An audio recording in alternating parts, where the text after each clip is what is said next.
Pavel Durov, the CEO of the popular messaging app Telegram, has been arrested by French police at Le Bourget airport, located just north of Paris. The arrest comes as part of a preliminary investigation headed by France's Office for Preventing Violence Against Minors. The office had issued a warrant for Durov's arrest, citing allegations that include money laundering, drug trafficking, and the sharing of child sexual abuse content on Telegram. The platform's lack of moderation and its alleged use of criminal groups has been central to the investigation. Before founding Telegram, he had created Vkontakte, Russia's largest social network, but was forced to leave the country in 2014 after refusing to comply with government orders to hand over data on Ukrainian protesters. Since then, Durov has lived in various countries, eventually settling in Dubai, where Telegram is headquartered. On his departure from Russia, Durov had emphasized on his choice of freedom over living in his nation. His stance on privacy and his refusal to censor content on Telegram has made him a controversial figure. Meanwhile, Russia's foreign ministry announced that it is taking steps to clarify the situation, particularly whether the founder of Telegram has indeed been detained. Pavel Durov, who became a naturalized French citizen in August 2021, also holds citizenship in the United Arab Emirates. Durov said some governments had sought to pressure him, but the app should remain a neutral platform and not a player in geopolitics. Telegram's increasing popularity, however, has prompted scrutiny from several countries in Europe, including France, on security and data breach concerns. Meanwhile, Elon Musk reacted to the news on his social media platform, stating that it's 2030 in Europe and you're being executed for liking a meme. He also called for the release of the Telegram app CEO. Joining us at this point is a special panel. We have Manju Seth, former diplomat, live with us. Madhav Nalapat, editorial director of the Sunday Guardian, is joining us live. Pathikrit Pine, geopolitical analyst, is live with us. Gautam Mukherjee, senior journalist, also joins the broadcast live. Ambassador Seth, let me begin with you first. What do you make of this arrest of the CEO of Telegram? What do you believe has prompted and caused it?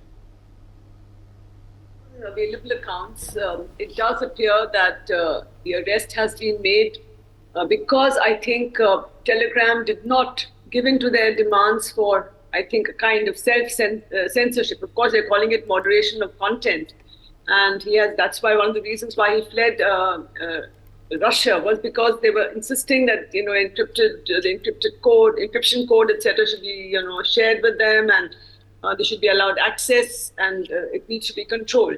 I think over the years, it has grown so popular, and of course, there is a lot of potential for misuse by as the French authorities seem to have alleged that for pornographic content, for cyber fraud, for cyber security and criminal activity. So all these could be reasons amongst the reasons why he has been arrested. But I think primarily because everywhere governments are getting concerned over the unfettered sort of popularity of social media, and they're unable to control it, and they're unable to moderate it themselves, and they're expecting the platform in charge, or the CEOs or whoever, to ensure that there is moderation. Of course, to some extent, moderation is very important, very much required. Telegram has been resisting that moderation as required with governments, and that could probably be the reason, one of the reasons. And especially given that there has been free, exchange of, or not exchange, a free use of Telegram in the Russia-Ukraine war, with everybody using it and putting all kinds of narratives on it, and it's become very popular. And it's also said it gives the correct picture, whereas all other news is biased in some way. That has increased its popularity, and I think because Telegram has not done any moderation on whatever the content or done very little moderation, that could be the reason for this arrest. Yes, let me in fact also take that across to Professor Madhav Nalapat as well. Professor Nalapat, what do you make of the arrest? What do you believe the ramifications are going to be, and also your take on the charges that this app and Durov have faced over the last years? Look, I'd like to say that child porn is completely impermissible anywhere, and anyone, whether it's an app or a personality or email or whatever, who has indulged. I'm not talking about fakes. Sometimes people hack into your phone and try and do that. But if it's a genuine thing, I can tell you it's completely impermissible and it's perfectly justifiable in any part of the world to arrest the individual who's running that app because child porn is completely impermissible. And a no limits app, frankly, is a threat to society. A no limits app, frankly, is a social threat. It can lead to child sex trafficking. It can lead to narcotics trafficking. It can lead to a murder for hire, and you can lead to, various acts of violence against women. So it's completely a no-go area. And if Telegram is doing any of this, is not censoring even such content, if it's completely unfiltered, and this kind of content is there on the app, it's very simple to get algos to take it down. But if they have not done it, well, I think that this arrest is perfectly justified. Also, though, I'd like to point out that no app is independent of every government. Every app is technically a weapon of war. The Chinese will tell you that very clearly. All the apps they have, including TikTok, which our government banned way back, but America has not yet banned, they're all weapons of war. They're weapons of collection of information. They're weapons of disinformation and misinformation. And they're all very effectively used by countries against both friends and enemies. So as far as TikTok is concerned, well, the story is that Dubai and France. The fact is, it could be anywhere else. But there's no doubt that there is some powerful sponsor for Telegram, because Telegram operational costs are much higher up than the operational revenue it's getting in. Who's paying the difference? It was very clear Telegram has got some government backing it. I'm not going to guess as to which government, but obviously Telegram is also got a government backing it, and this could be the hidden reason, the unstated reason why he's been arrested. I mean, this child porn thing has been going on for some time, and the man has been going in and out of France for some time. It could very well be that that's the tip of the iceberg, and other issues are concerned, such as, for example, his ties to a government that may presently be very inimical to France. And we all know what that government is. It's fighting a war in Europe against NATO. Thank you, Uday. Let me take that across to Pathikrit Pine as well for his take and perspective. Pathikrit, what has prompted this arrest according to you? What should be read between the lines? And also, what do you make of the charges that Durov has been facing and also Telegram has come under for the last few years? So, Uday, I completely agree with what has been stated by the two previous respected speakers on the issue of child pornography. There is no excuse for that. It should be completely condemned, banned. But my only question is this: similar allegations of trafficking, child pornography being, used or shown, are there against TikTok and Facebook as well? There are lawsuits which have been filed. Now, is there any instance of the founder of Facebook or TikTok being arrested anywhere in Europe? That's my first question. I mean, there are lawsuits. Anybody can Google and find out the kind of lawsuits that are there, the allegations that are there. In India, the Madras High Court has asked for ban on TikTok because of child pornography. But has any founder of TikTok ever been arrested anywhere in Europe? There are similar allegations against Facebook. I am not saying that the founders are directly responsible, but the same issue, why is it that Telegram is being treated differently? I have no sympathy for Telegram. That's number one. Secondly, my issue is this, that when it comes to Edward Snowden or Julian Assange or Pavel Durov, the founder of Telegram, the West keeps on saying that they are epitome of free speech. But when it comes to practical application, we have seen what they have tried to do with Edward Snowden.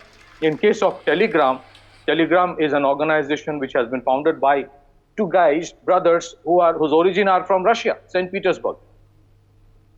Russia had problem with Telegram, but they never arrested this guy. He went off, he started staying in the major operations of Telegram are in Dubai. But the French authorities arrested the same French media, which was extremely critical of India when India took certain actions. against the founders of Scroll in India for their alleged link up with Chinese Communist Party and certain money laundering activities. I'm saying allegation, it's not yet proven.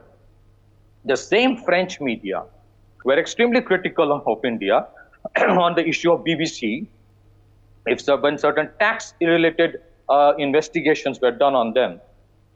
But at the same time, the French government talks about, taking actions on these things. So there are double standards.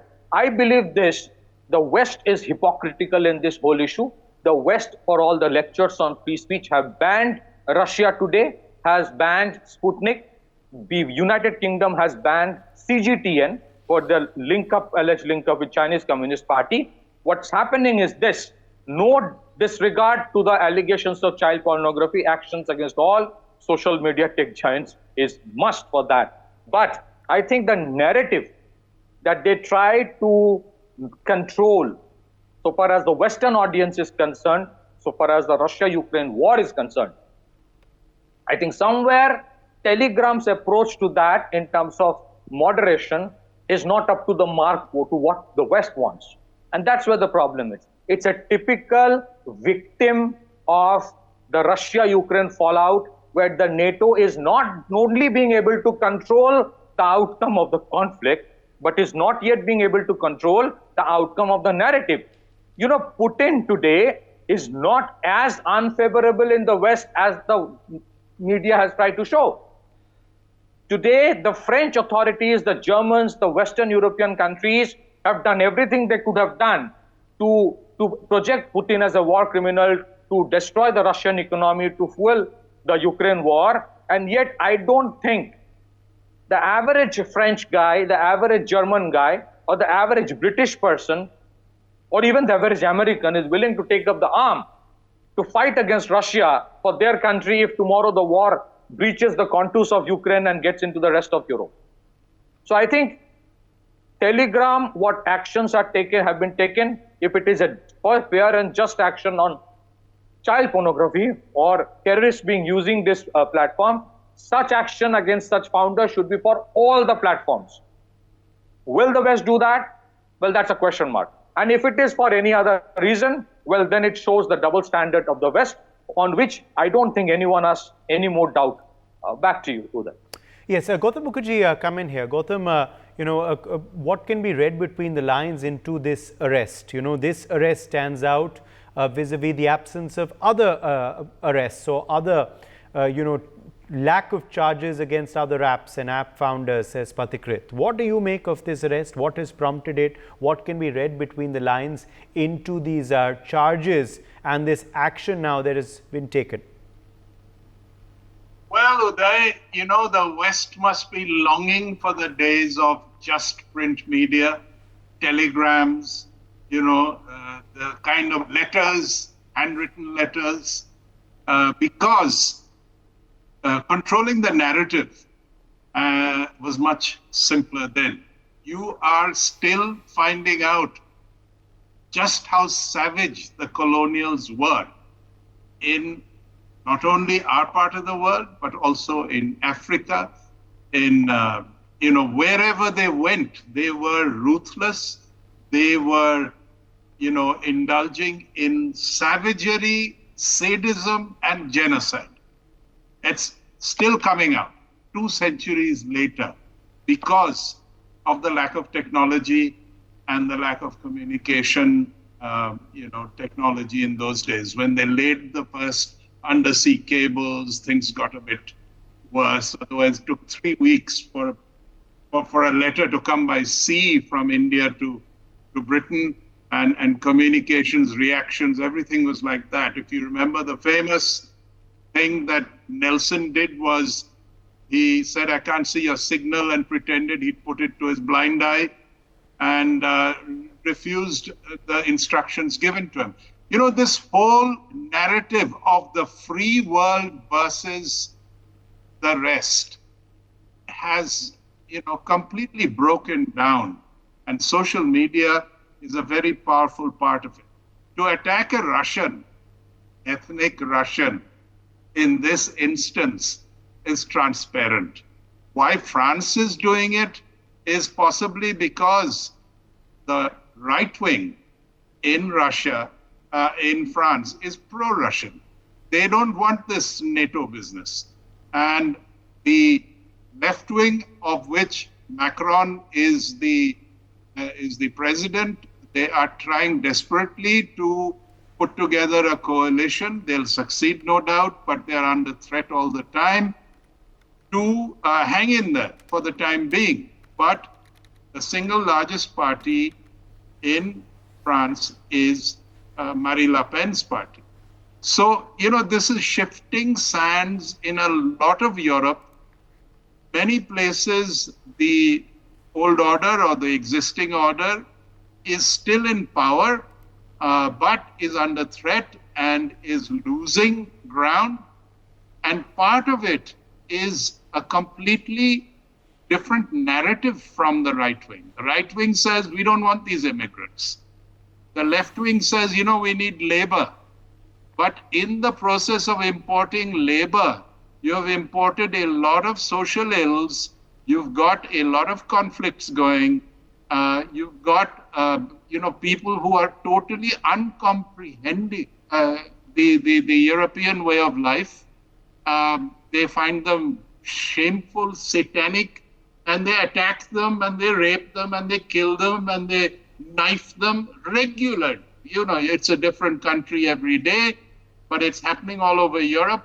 It's also happening in America for different reasons. Half the American youth seem to be psychotic. They are going around killing people just for the hell of it. We don't quite know. They have resentments. And then they go and kill people totally unrelated to it. Maybe they had gone to the same school, but why are you killing, class 7 students, and why are you going to mosques and churches? And it doesn't matter what, as long as you're killing someone. So in all of this, there is some kind of breakdown in the so-called life of liberty, happiness, the free world, that we have the opportunity to grow as we please, that, it's a democracy. Well, if it's all that, then why are you cracking down, as Pathikrit just said, on anybody who has anything else to say, and to make much of pornography? Well, it's all over the net. How many times have you cracked down? How many places have you gone and arrested people? It's very, very selective. And here it is, to my mind, a clear, message to the right wing in France, as well as a attempt to show solidarity with those people who want an anti-Russian narrative to continue, even though it's fraying at the edges, it is punctured in the middle. They don't know what to do. Uday. Yes. Okay, let me in fact quickly go back across to Professor Nalapat. Professor Nalapat, also, there are those who say that there is a line between freedom of expression and then security breaches as well. Where should that line be drawn for social media apps? Do you believe also that this is a separate debate which also now should be looked at after this arrest of Durov? Uday, social harmony depends on us observing certain bands of behavior. You don't go beyond those bands. For example, assaulting a woman in however severe a degree is wrong. In doing any kind of indecency or indecent gesture to a child is completely wrong. Harming physically a fellow citizen without any right of self-defense, without you being in danger, is wrong. Robbing and stealing from somebody else is wrong, period. Unless these unwritten rules are obeyed and we keep within the bandwidth of what acceptable social conduct is, society begins to fall apart. And we're seeing that in some corners of the world. In every city, you've got some locations, there are cesspools of uncontrolled behavior, of crime, of narcotics, of violence, of knifing every day. And we have to remove these cesspools, clean them up, re-educate the people there. We can't allow these cesspools to spread in other parts of the city or in other parts of the country. So I'd like to say, Uday, as far as social media apps are concerned, they're extremely powerful as a tool for controlling behavior. One of the ways in which the Chinese PLA uses apps, which it has, including TikTok, which we have banned and Americans have still retained, is to ensure psychoprofiles. I'm sure the Chinese would have worked out psychological profiles of all of us on this show. I mean, there's possibly wrong, possibly not based on correct information, but they would have a complete profiling. And so would the Americans, so would others. So that is a point. It's a weapon of war. And being a weapon of war, it has got to be subject to restraints. In America, it is madness to allow weapons of war in the hands of teenagers. And they're used for mass killing. Till today, I'm sorry, a section of the Republican Party has refused to ban AR-15 rifles, which are weapons of war. You can fire multiple shots in a single pull of the trigger. It's impossible to justify that. It's only meant for military use, and it's now freely available. You go to a shop, you get bullets, you get ammo, you get the gun itself, anywhere. You can walk in. You have a fake ID and you're 16 years old and you look 20, that chap will give it to you. He wants to make money. It's disgraceful. So I'd like to say very clearly, there's a very strong case for ensuring that the bandwidth of acceptable behavior is kept, and anything that goes beyond that bandwidth, frankly, Uday, is a menace to all of us, the menace to the whole of society. Freedom of speech ends where the liberty of another individual begins. And I've got the liberty to live in a country where there is law and order, where there is peace, and where I don't have to go on the road thinking I'll be knifed or sleep at night thinking I'll be murdered. So that is important, and we have to remember that bandwidth and that limitation on freedom of speech. Uday. Yes. Okay. Let me take that across to Ambassador Seth as well. Ambassador Seth, do you see partiality in this arrest? Do you see a deliberate design behind this arrest or not? I think there could be, because as very clearly mentioned by the other panelists, I think by Patikrit, why other CEOs of other platforms who are equally culpable on similar who are guilty of similar charges, or their platforms are guilty of these kind of misuse, allowing their platforms to be misused for pornography, for drug trafficking, money laundering, etc. They have not been arrested, and he has. So there seems to be it seems that there could be clearly some kind of discrimination and some kind of deliberate action against him. And as you know, he's a Russian, and he's got free. I mean, especially his the Telegram has been allowed to be used unfettered. The moderating algorithms or whatever have not been put in place as strongly as it should. That of course is there, but I think there should be an element of discrimination in the way it has been done, and in the name of free speech not being allowed. But as mentioned by the professor, when free speech is permitted, but when somebody else's liberty is harmed, then definitely your free speech or your freedom has to be curbed, unfettered. Freedom. It has to be regulated, it has to be moderated. And I think that's why India also has put in place, is trying to put regulations on this as a other. All right. Let me, take that to Patikrit as well. Patikrit, yes, come in there, because Patikrit, the fact is that there is, of course, perhaps partiality. That's what Manju Seth is also agreeing with you on. But what about the line of freedom of speech and expression, and then also security breaches and concerns and other concerns of pornography and whatnot? Patikrit. Absolutely, Uday. You are absolutely right. I do not disagree with you on this. My only contention is this. Look at this.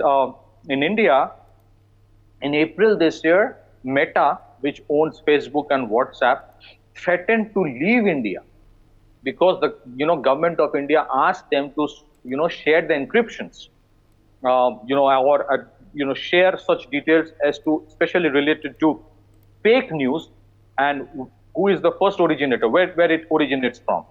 When it comes to these social media apps, messaging apps, they are no doubt, they are used by all kinds of nefarious elements.